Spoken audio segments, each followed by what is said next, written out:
Hello everyone, and welcome to another edition of What's on My Desk.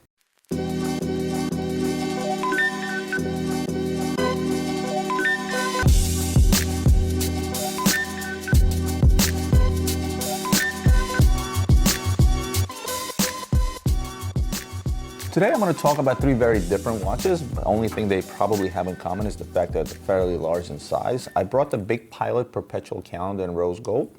I also brought an oldie but a goodie, the Audemars Piguet Pride of Russia Offshore, and some very, very exciting news. I spoke about this watch before. I busted up a fake one of these before, and I mentioned that this is a watch that will be a keeper once I actually pick it up, and that's the very first Hublot Unico Sapphire, the old crystal quote-unquote watch from Hublot. Let's kick things off with the IWC Perpetual calendar. Now, I think it was the last of the episode before last, I brought the Heritage Big Pilot. I got a lot of positive comments on that watch, and I thought I would bring what I would probably consider to be one of my favorite Big Pilots from IWC, and that's the Big Pilot Perpetual. Now, the reason this is one of my favorites is the gold dial with the gold case combination, sort of making a big, huge gold yet sporty pilot's watch. This is a full perpetual calendar. This is a limited edition of 250 pieces. This is a boutique edition, and I'll be honest with you, I don't even know which boutique they made this watch for. The IWC Big Pilot Perpetual has been made in many different variations. They made the Saint Exupery edition, which was the steel and the rose gold. They did a Bucherer edition as well, and various other boutiques. So there are many variations of the Perpetual calendar Big Pilot. There's the Big Pilot Top Gun Perpetual, the all black one.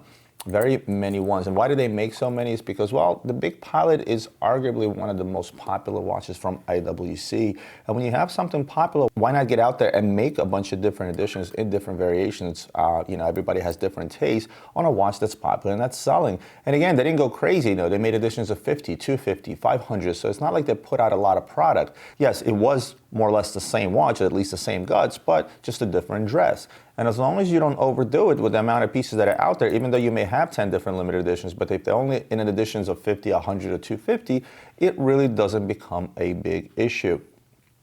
As I mentioned, what I love about this watch is actually the dial. The gold on gold combination is arguably probably my favorite Big Pilot Perpetual from IWC. My second favorite would probably be the Top Gun, the old black one, just a mean looking pilot watch. But this is a hunk of gold. This is a heavy watch. This is a huge watch. It's 46 millimeters, actually 46.2 to be exact.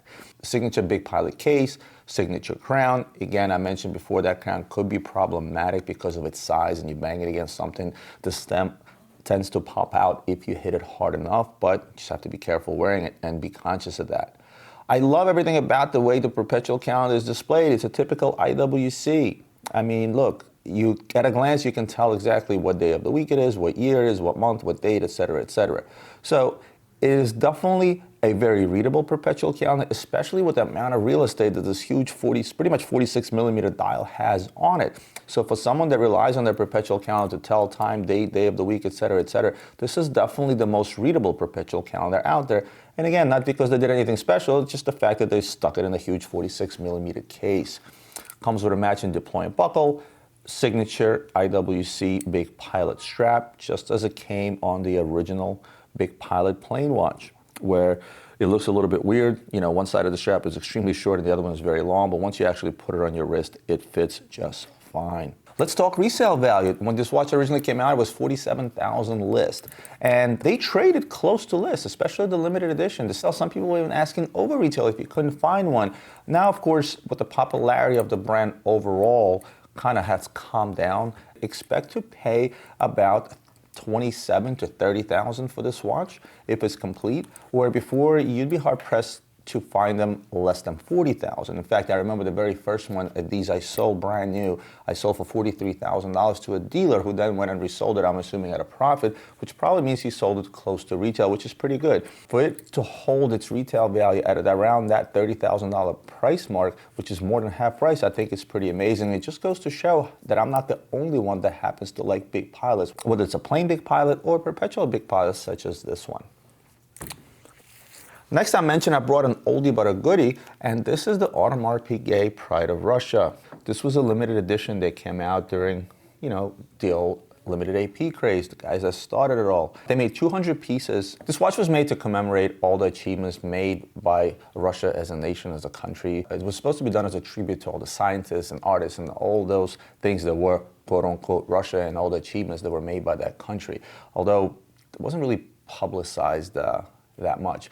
There was a rumor that this watch was supposed to be given to Vladimir Putin as a gift, which I believe he never accepted. Maybe it was just a rumor, because if he did accept it, this would be huge for AP, but I don't think that ever happened. In fact, I don't even know if that rumor was even true. But nevertheless, that was the rumor, and everybody and their mother jumped on the bandwagon off this particular AP and started buying them up. If I remember correctly, original retail on this watch was in the low 40s, and at the time people were paying over $60,000 for the rose gold version and around $80,000 for the white gold version. Why were they paying $80,000 for the white gold version? Because it was deemed more collectible. Again, remember, this came out at the time where limited APs were literally, the prices were climbing by the minute. And people felt like because they made 50 in white gold versus 200 in rose gold, which I'm showing you here, that one is a lot more collectible, and obviously was much harder to get. Was the average clientele Russian? Absolutely. I probably sold, I don't know, maybe 30 of them at the time, throughout about a year's time, and 9 out of 10 clients were Russians. It did go to Russia. Some of the Russian clients here in America, they were selling like hotcakes. So let's talk about what makes it a pride of Russia. And one of the things I wanted to mention is the fact that I felt like AP went a little conservative with the watch.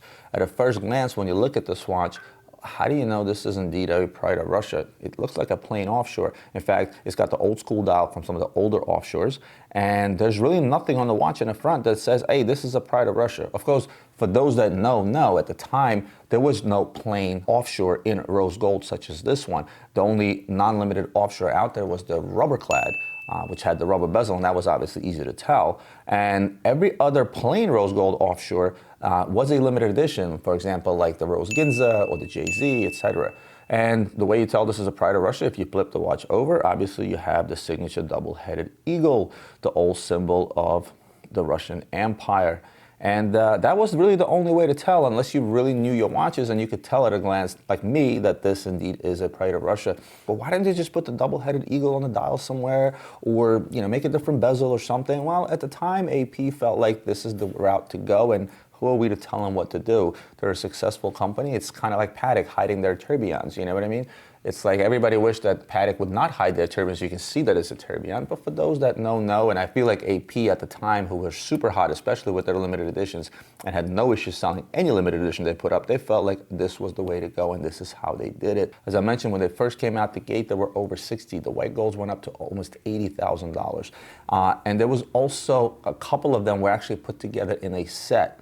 I actually still have somewhere a double box full Pride of Russias that I purchased separately at a trade show. I happened to find that box. Today, unfortunately, this watch is not fetching $65,000, but also neither do any of the other oldie but goodies. The Montoya in rose gold used to fetch $85,000. Now they're trading around $60,000 mark. But still, this watch trades at around that $35,000 to $40,000 mark, which is close to its original retail. And for almost a 10-year-old watch, that's pretty damn impressive if you ask me. And overall, hey, listen, AP hasn't changed much over the years. This is still a watch that can be as hot today as it was 8 years ago, except the prices have adjusted. I still like the watch. I think it's a cool, gimmicky watch. Obviously, I'm a little biased, the fact that I happen to be Russian, so, I'm obviously going to like this watch. Is this something that I would throw in my collection? No.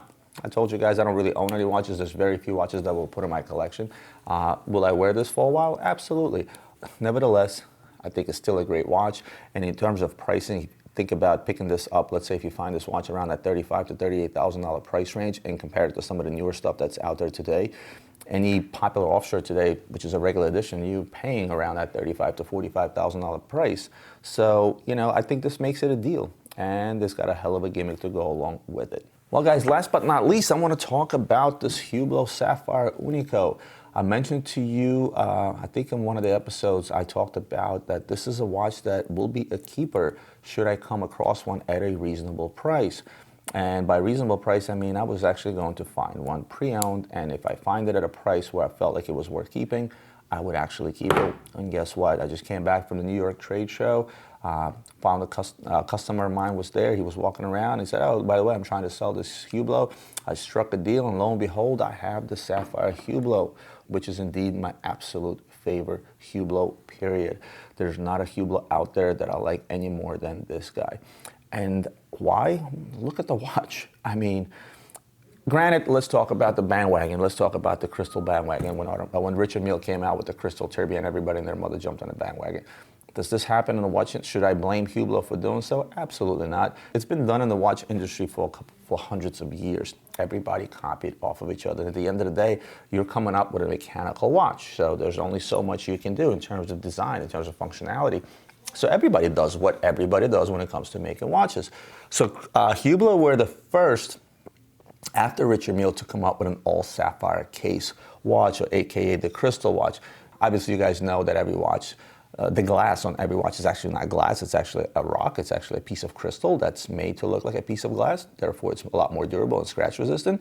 And what they did is they made the entire watch out of the same material that the crystals on watches are made out of. And the result is absolutely stunning and amazing. I was specifically looking for the first edition, and the reason for that is because the following editions were made with the movement inside having a black dial, and it wasn't the same effect. You couldn't really see through the watch as you can with this guy. I mean, look at that. This is absolutely amazing. I love what they've done with the strap. Some people complain about the fact that this strap kind of looks cheap. I don't think so. I think it's a perfect match for this watch.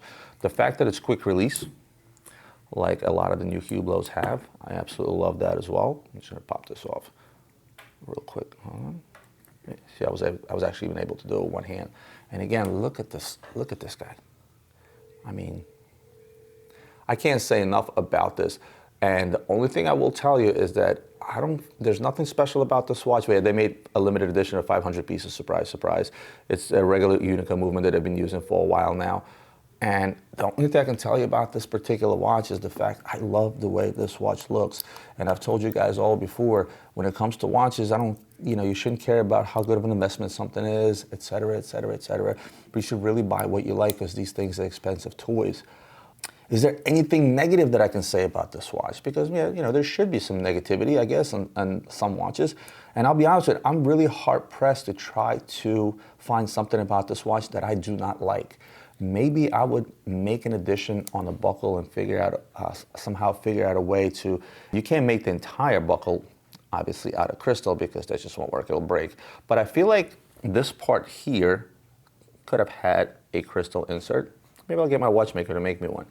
But nevertheless, again, I'm super psyched about receiving this watch. In fact, the tag is coming off right now, and when I usually finish my videos with what's on my wrist, this is what's going to be on my wrist for quite a while.